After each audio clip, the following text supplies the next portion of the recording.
Well, hello everyone, it's Kari back again with you on the channel. Thanks so much for stopping by. Today I'm excited to share the new Candlelight Light kit from Pear Blossom Press, and we're doing a collaboration with Whimsy Stamps. So I'm going to be using one of these candle lights, and this is a really cool kit because you get a couple of them, first of all, in your package. It comes with the batteries here, and this you just break them apart. So you've got two of them here, and you get your battery and you place your battery in the side that is larger. Well, you'll be able to see, not this side because that it doesn't quite fit in there, but this side you just slide it in, and then the light will be on the top, and you press this little button on the bottom right here and it lights up. Now I'm going to put my finger in front of it so it doesn't blind you, but you just blow it out. Yes, you blow it out.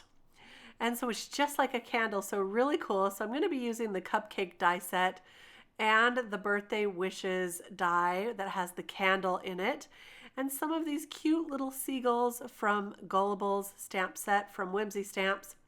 I'm also going to use this Pear Blossom Press stamp set. There's one that says press here and one that says blow, so I'm going to be using those two. And to get started, I've got a couple of rectangles already cut in kind of a green and a dark greenish blue. I end up changing that out a little bit later. But for now, I'm going to take the smaller rectangle, which is this light green, and I'm going to use the Harlequin stencil from Whimsy Stamps to ink on some Distress Oxide ink in Iced Spruce. And I love this gray color because it's kind of a green gray. It's a really pretty gray, one of my favorite colors actually, which is kind of funny, but I think it works really well on this light green. And I don't need to get it exactly all even because this card is going to be kind of fun, whimsical. Next, I'm going to cut out the largest cupcake from the Cupcake die set. I've cut out the wrapper in a silver metallic, and then I cut the frosting in green, but my husband walked in and said, "That looks weird." And I said, "Well, what if it's like mint chocolate chip?" And I put some chocolate sprinkles on it. But he still didn't love it, so I ended up cutting it out of pink polka dot paper for the frosting. And that's when I decided I needed to change that background rectangle cardstock to a pink to bring it all together.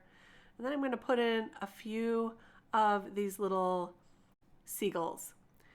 But first I decided I needed to ink up the edges to make this really stand out a little bit.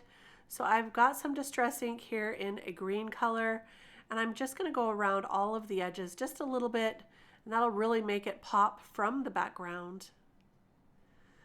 Just like that. And now it's time to see where our light is going to fall on this panel. So I need to put together the cupcake just to make sure that I have it all in place where it should go. So I've glued on that silver wrapper to an additional die cut piece of cardstock. This will help it be a little more dimensional. Then I'll pop it up onto the base here. And then I'm going to add the cupcake frosting to an additional piece of cardstock as well. So this will be nice and thick, and add that extra layer. And this one will go here like that, and then we'll do the smaller frosting as well. So this is a double dipped frosted cupcake. I think you could also turn this into an ice cream cone very easily with frosting on top, or hot fudge. So I went around the edges with some hot pink ink, picked raspberry, and then I glued all that together. And now I've cut out some of the candles here, and I'm going to use the candles for the top part to go behind that light. So you can see I'm just gluing all this together and just kind of piecing all the paper together so I can make sure to place my light where it needs to go. Now this light happened to be just the perfect size because you can see that light up at the top is going to light up that candle. So I'm going to draw a little dot where that candle light is going to hit, and I'm going to draw a little line where I'm going to place my cupcake right back in there. So I can line this all back up really easily. I'm going to cut a hole where I place that dot. So you see there's a little tiny hole. This is my Japanese screw punch, which I've had for a lot of years. and it can create different sizes. I've used the smallest one here because you do need a spot for that light to go behind, and it needs to be able to be opened so you can blow out the candlelight. So that's why I put that little dot there.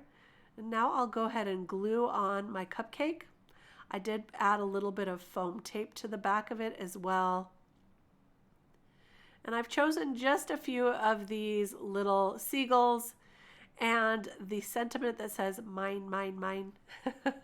Well, at least I put it on 3 times. So I'm going to go ahead and stamp the mine sentiment on using some VersaFine Onyx black ink. And this is some new ink, so it's nice and fresh and dark, and I love that.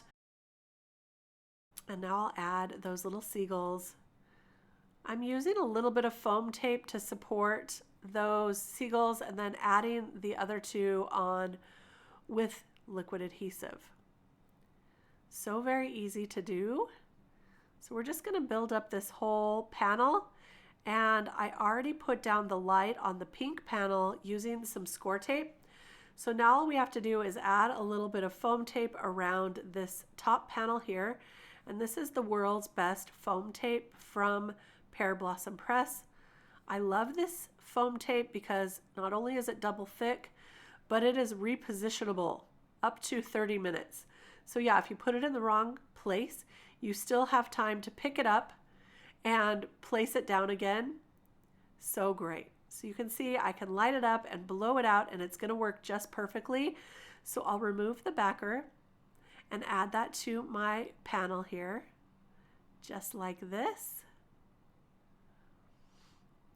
And I keep bringing this up to the camera because I'm actually blowing out that light. So I'm just testing it all along. It's really, really awesome. So now I've stamped out the press here, and I did heat emboss that with some clear embossing powder so that the black ink does not smudge. And then I also stamped and heat embossed the blow stamp here. And I kind of created a little bit of an arrow with that gray cardstock. Now I'm adding all this to the card base, and that's going to finish off our cute little card with the candlelight that you can press. It'll stay on until you blow it out. I ended up not using these little sprinkles because you really couldn't see them very well with those dots anyway. So I decided to just leave them off. The dots are going to represent our sprinkles today on this card anyway. And I'll just sweep off my surface and then test this out. Look at that. I blew it out. It is so awesome. I think someone is going to get a real kick out of this. It's so fun to create these candlelight cards. They also have a lot of different varieties. They have some that will stay lit up. They have some twinkle lights. They're really, really awesome. So I'm going to link everything down below if you're interested. We are having an Instagram hop as well. So head on over if you're on Instagram and check out the entire hop for lots more inspiration. I'll be back real soon with more cards, more videos, and more fun to share. So I'll see you then. Thanks for stopping by. Bye-bye.